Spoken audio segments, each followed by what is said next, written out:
আলামিনুল আলামিন পৃথিবীর জমিনে অনেক মাখলুকাত সৃষ্টি করেছে। তো প্রত্যেকটা মাখলুকাতের ভিতরে আল্লাহ রাব্বুল আলামিন ভালোবাসার বন্ধন দিয়েছেন। কিসের বন্ধন বলেন? ভালোবাসার বন্ধন। এই ভালোবাসার বন্ধন ঠিক থাকার জন্য মাতা পিতা অনেক কিছু বিসর্জন দেয়, অনেক কষ্ট মেনে নেয় সন্তানের সুখের জন্য। স্বামী স্ত্রীকে মহব্বত করে ভালোবাসে, স্বামীর চাহিদাগুলোকে পূর্ণ করার জন্য, ভালোবাসা ঠিক রাখার জন্য স্বামী অনেক কিছু বিসর্জন দেয়। স্বামী অনেক কষ্ট ত্যাগ স্বীকার করে কিনা বলেন? কিন্তু দুনিয়ার জমিনের ভালোবাসাটা ক্ষণস্থায়ী। এই স্বামী স্ত্রীর ভালোবাসা, মাতা পিতার ভালোবাসা ওই সময় পর্যন্ত ঠিক থাকবে যতক্ষণ পর্যন্ত স্বার্থ ঠিক থাকবে। মাতা পিতা সন্তানকে মহব্বত করে, সন্তান ওই সময় পর্যন্ত মাতা পিতাকে মহব্বত করবে যতক্ষণ পর্যন্ত সন্তানের চাহিদাগুলো মাতা পিতা পূর্ণ করতে পারবে। স্ত্রীর মহব্বত স্বামীর প্রতি ওই সময় পর্যন্ত থাকবে যতক্ষণ পর্যন্ত স্বামী তার স্ত্রীর চাহিদাগুলো পূর্ণ করতে পারবে, তার স্বার্থ হাসিল করতে পারবে।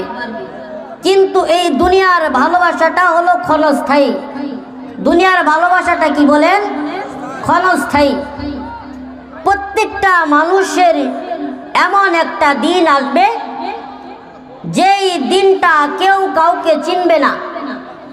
আপনার আপনজন আপনার কাছ থেকে দূরে সরে যাবে। সেই দিনটা হলো কি? সেই দিনটা হলো কিয়ামতের দিন।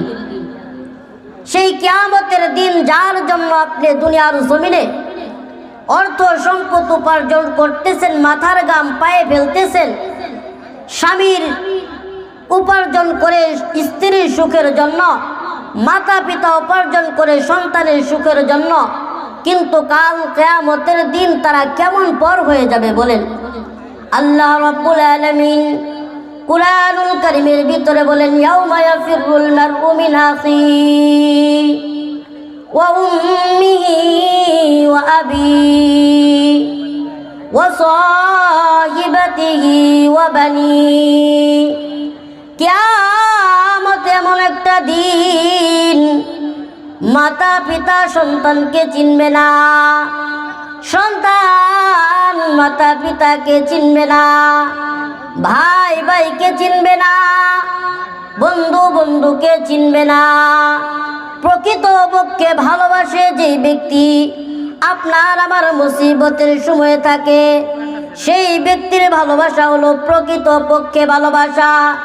যে কঠিন কিয়ামতের দিন আপনার আপনজন আপনাকে চিনবে না, কিন্তু আপনার আমার একজন ব্যক্তি রয়েছে, যেই ব্যক্তি আল্লাহ রাব্বুল আলামিনের কুদরতি পায়ে সিজদা করে ইয়া উম্মতি ইয়া উম্মতি বলে চিৎকার করে কাঁদবে।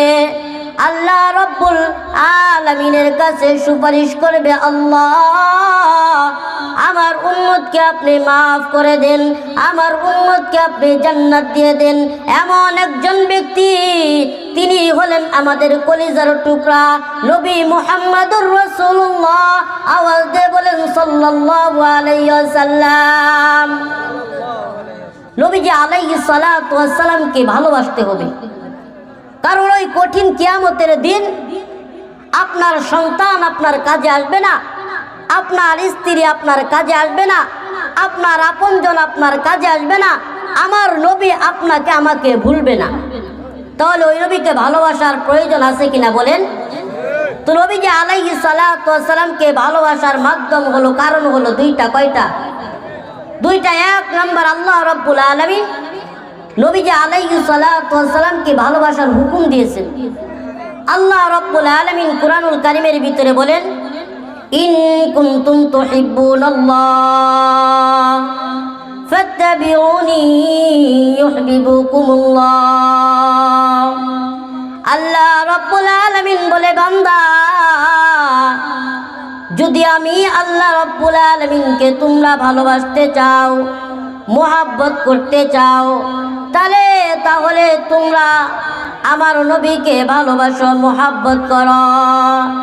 নবীজি আলাইহিস সালাতু ওয়াস সালামকে ভালোবাসার দ্বিতীয় নম্বর কারণ হলো, একজন মানুষ আরেকজন মানুষকে ভালোবাসে যে কোনো একটা ভালো গুণ থাকার কারণে। আল্লাহ রাব্বুল আলামিন আপনার আবার নবীর মাঝে এমন 4টা গুণ দিয়েছিল, যেই 4টা গুণ অন্য কোনো মানুষকে আল্লাহ রাব্বুল আলামিন দান করেন নাই। এই 4 গুণ থাকার কারণে নবীকে ভালোবাসতে হবে। 1 নাম্বার, নবীজি আলাইহিস সালাতু ওয়াস সালাম ছিলেন জামালিয়ত, দ্বিতীয় নম্বর হলো কামালিয়ত, তৃতীয় নম্বর হলো কারাবিয়ত, চতুর্থ নম্বর হলো ইহসান। আপনার আমার নবী কেমন সুন্দর ছিলেন, কেমন সুন্দর ছিলেন। হযরতে জাবের রাদিয়াল্লাহু তাআলা আনহু বলেন, আমি একদিন নবী আলাইহিস সালাতু ওয়াস সালামের সঙ্গে বসা, সেই দিন রাতটা ছিল পূর্ণিমার চাঁদের রাত। আমি একদিন জাবের রাদিয়াল্লাহু তাআলা আনহু বলেন, আমি একবার চাঁদের দিকে তাকাই, আবার নবীজি আলাইহিস সালাতু ওয়াস সালামের দিকে তাকাই। জাবের রাদিয়াল্লাহু তাআলা আনহু বলেন, আমার নবী বেশি সুন্দর নাকি চাঁদ বেশি সুন্দর, আমি এটা পার্থক্য করতে পারতেছি না। জাবের রাদিয়াল্লাহু তাআলা আনহু গভীরভাবে দৃষ্টি করে দেখলেন, আল্লাহ রাব্বুল আলামিন আমার নবীকে এত সুন্দর করে সৃষ্টি করেছে, পূর্ণিমার চাঁদ আমার নবীর কাছে হার মেনে যায়। একটু আওয়াজ দিয়ে বলেন না সুবহানাল্লাহ, আর একটু আওয়াজ দিয়ে বলেন সুবহানাল্লাহ। কবি বলেন, ইয়া সাহিবুল জামাল ইয়া সাইয়্যিদুল বাশার মিন ওয়াজহিকাল মানির লাকাদ নাওয়ারাল কামাল।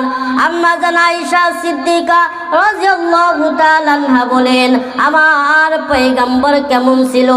আল্লাহ রাব্বুল আলামিন ইউসুফ আলাইহিস সালাতু ওয়াস সালামকেও সৌন্দর্য দান করেছিল, কিন্তু আয়েশা রাদিয়াল্লাহু তাআলা আনহা বলেন, আমার নবী এমন সুন্দর ছিল, জুলেখার বাদীগুলো ইউসুফ আলাইহিস সালাতু ওয়াস সালামকে দেখতে গিয়ে তারা আপেল কাটতে গিয়ে হাত কেটে ফেলেছে, কিন্তু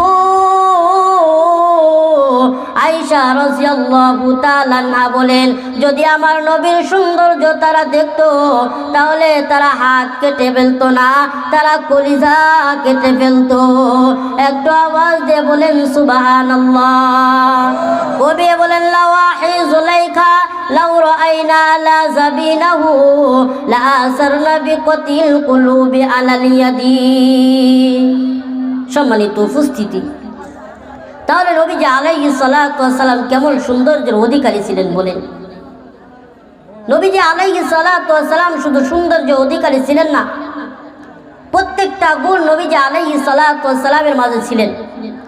তাহলে এই নবীকে, যে নবী কিয়ামতের দিন আল্লাহ রাব্বুল আলামিনের কাছে ইয়া উম্মতি বলে চিৎকার করবে, আপনার আমার জন্য সুপারিশ